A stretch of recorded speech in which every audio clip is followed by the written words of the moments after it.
nose and ears, and welcome back to the Lake Macquarie Get Flock Field Day site. It's about 2 weeks since we've been since we actually had the demo day on site. Our demo basin's about to be infilled, and we just wanted to come back and have a look at it and talk through some of the key components of the basin. But before we get into that, we need to thank the people that made and the companies that made the demonstration day possible. Firstly, Lake Macquarie City Council. Lake Mac have been a huge supporter of IECA and running field days through their erosion sediment control officer, Janine Koppel. So big thanks out to LMCC. We wouldn't be able to do it without you guys. To the Roche group that actually made this land available to us to put the little basin in place. This is an existing development. It's a subdivision. Land's been formed.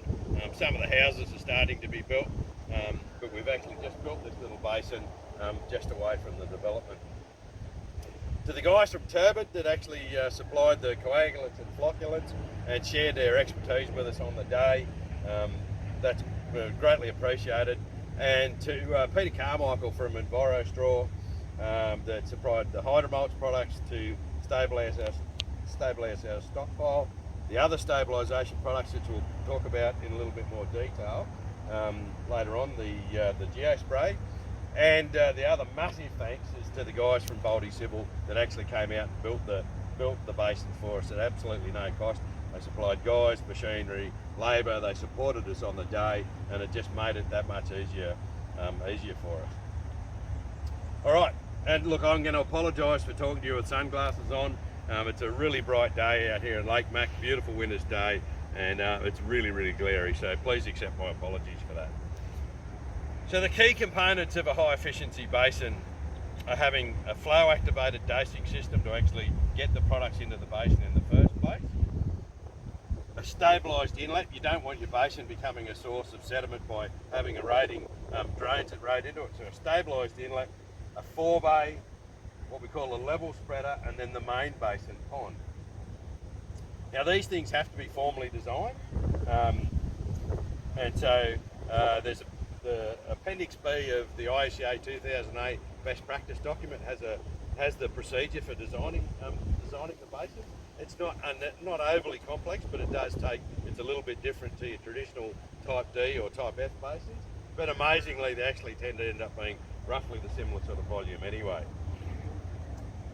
This is what we call a Type B basin. So in the updated Appendix B of IECA 2008, the two high efficiency basins are a Type A and a Type B. You'd be amazed how we came up with the idea of the Type A name. They were developed in Auckland, so we just went, hey, Auckland, A, Type A. I know, we spent hours thinking about it. The design components, or the sizing of these basins is dependent on a number of components. We use the revised universal soil loss equation to calculate how much eroded sediment we actually need to trap in our basin. The Type B basin differs from the Type A basin because it actually has a design component to allow us for the storage of water to be reused for construction purposes. So one of the major complaints of sediment basins on construction sites is, why can't I actually retain water, or why can't we retain water at the end of the construction purpose? So we took that feedback on board, and we've actually designed that as well. And then we have the third main zone, which is the actual rainfall storage zone, so the design storage for your design rainfall event. Now, unlike a Type D or a Type F basin, these basins are designed to discharge continually. A Type A basin would have a pipe spillway with a floating skimmer on the top that would actually skim the clear water that forms on the top of the basin. If you've ever looked at treated water, you'll see that the very top part of the water column clears up first, and so the skimmers actually take that off. A Type B basin doesn't have the skimmer, but we just have a conventional spillway at the end, and it's a flow-through basin. All right, so we have on the day of Get Flocked, we actually had our flow-activated dosing system set up here where that Telstra pit is.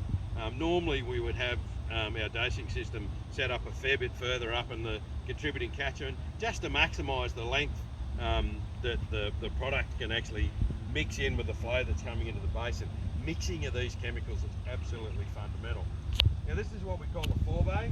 So like I said, we've stabilised the forebay with a product called Geospray, and I'll show you a bit more of a close-up of that later on. The forebay is roughly 15% of the basin volume. The purpose of the forebay is to get that mixing, that rapid mixing. So the coagulants need that real rapid mixing to happen, and also want to mix the flocculants as well. And what we find is that, and the reaction tends to happen very quickly, so what we actually find is most of the sediment drops out here in the forebay. So the beauty of that is that when you need to clean your basin out when it's reached its design capacity of sediment, you actually only have to clean out the forebay. You can leave the main part of the basin undisturbed.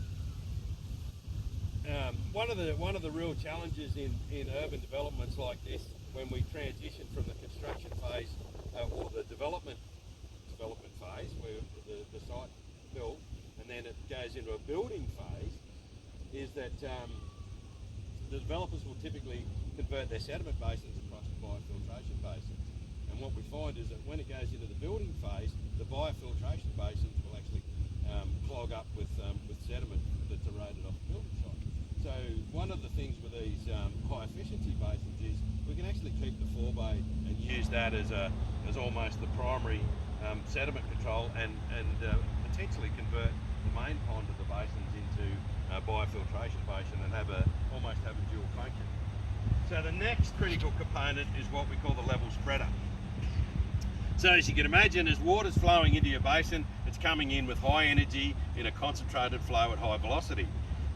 Some of the energy's been smashed out in the forebay because it's basically a stilling pond design, but we want to take the energy out of that flow and turn it back into a uniform sheet flow.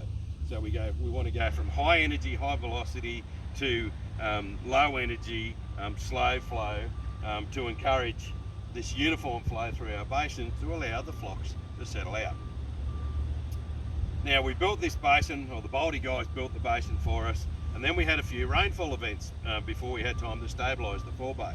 And so what actually occurred was that we had some erosion of the forebay, and so it's not not forebay, erosion of the level spreader, and so the outlet side of the level spreader is not as uniform and is not as smooth as it was like we would like it to be. And so actually on the Get Flock day, the demo day, we found we had some turbulence created around these rough patches, and that resulted in some bypassing and some inefficiencies of the basin. It was interesting to watch that occurring. And so we've taken our high velocity flow, concentrated flow, run it over our level spreader, down into our basin and to our main pond, where we've got this nice uniform flow coming along it.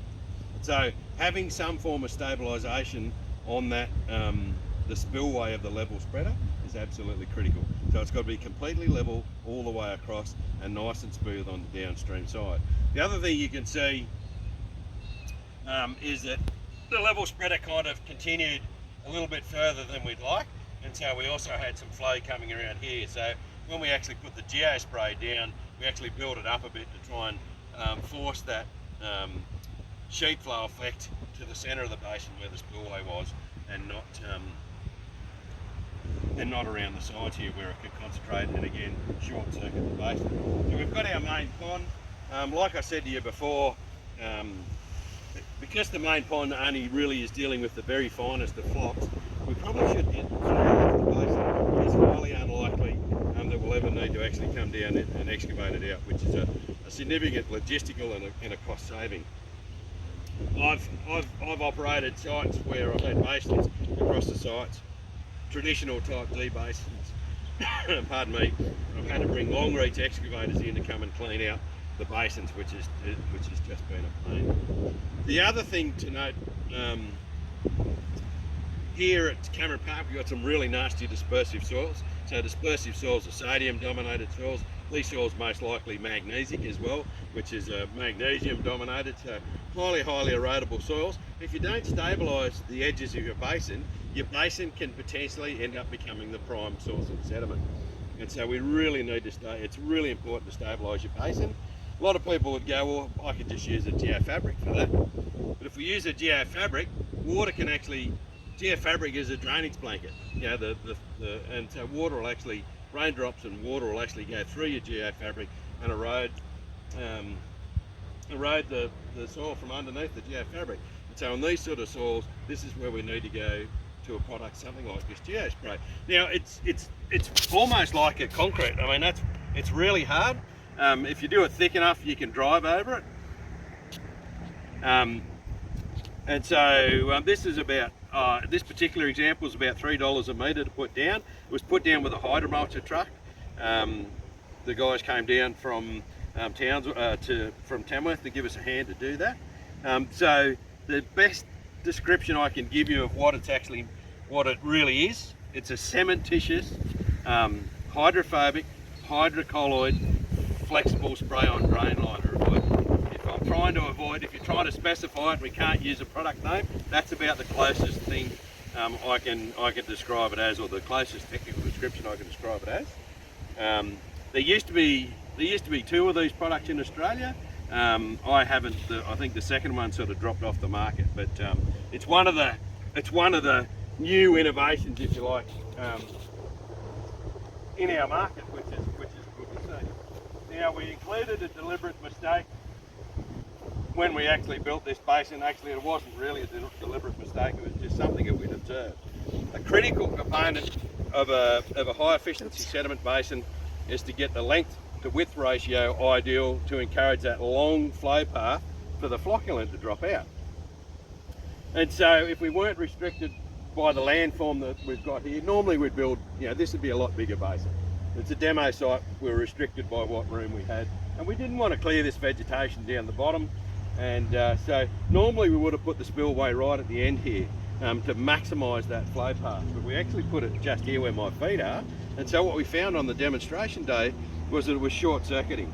And so there was water not going all the way down the length of the basin, and it was short-circuiting, and it was actually, we were finding flock being dragged out of the spillway.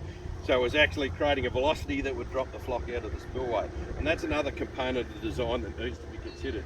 Whether pardon me, whether we have a type A basin with a pipe spillway, or a type B basin with an earthen or a above ground spillway, we need to consider the velocity of the material that's being dragged out of the basin to make sure we don't drag our flock through. So how we counted that on the day was to put a baffle across the basin. So the guys from Turbid went down to Bunnings and actually bought some silt fence, and basically put a silt fence baffle across about halfway across the basin. It slowed the flow down. It slowed it down enough to encourage that flock to drop out. And they tell us that using these baffles has helped with a lot of their basins they've built elsewhere in Queensland. In the basins that I've built so far, I haven't had to use baffles, mainly because I do a mixture of flocks to make the flock big enough so it will drop out, but that's an important component if we've got a particularly difficult soil like this one. And so you'll notice our spillway, we also stabilised our spillway. It's not really good form on an IECA demonstration day if our spillway eroded out, so we used the geospray to stabilise our spillway. Now, a lot of people ask us, well, how do we work out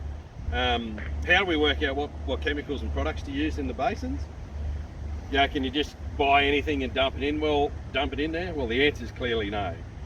If we want to use the high efficiency coagulants or the high efficiency flocculants, then we actually need to use a decent amount of science to make sure we're selecting the right products for the environment, and we consider the downstream pH conditions, the downstream receiving conditions, test all the products to see what works so we can minimise the use of chemical and we can maximise the efficiency of the flocculants and the coagulants and work out our dosing rates. And so for the people that attended the Get Flock Day, Butch Utridge from Turbid brought his big gang stirrer down, 100ml beakers, and showed people the process that we went through using some of this water to work out the dosing rates and the most appropriate products. And so what we found was an aluminium chlorohydrate coagulant combined with a chitosan biopolymer gave us the best mix and generated the largest flock and maximised the settling times of the product. Sometimes one product will work alone perfectly well. Other times you've got to use combinations of products, and I will typically use a combination of products when I'm treating sites. And so it's not that hard to do. The process is outlined in the Appendix B guideline for the design and operation of the sediment basin. Lab at home, just simply we've got beakers at home, samples of the various products we want to use. We want to make sure our samples aren't out of date, because some products lose efficiency as they age, and you actually just go through this process. I actually get my clients to send me about 20 litres of the dirty water that they have to treat, but if you can't get dirty water, you can actually get some representative soil samples from the contributing catchment and make up a solution of dirty water at home. But in an ideal, or at the lab, in an ideal situation, you'll actually have dirty water. So like I said, we used an aluminium chlorohydrate and a chitosan. Now, chitosan's actually a byproduct, or chitosan comes from the exoskeletons of prawns and shrimp and crabs and the like. And so what I like about it is that it's a biopolymer. It breaks down readily in the environment. If you're going to use aluminium, we only ever recommend using the aluminium chlorohydrate. A couple of other forms of aluminium are aluminium sulfate and polyaluminium chloride.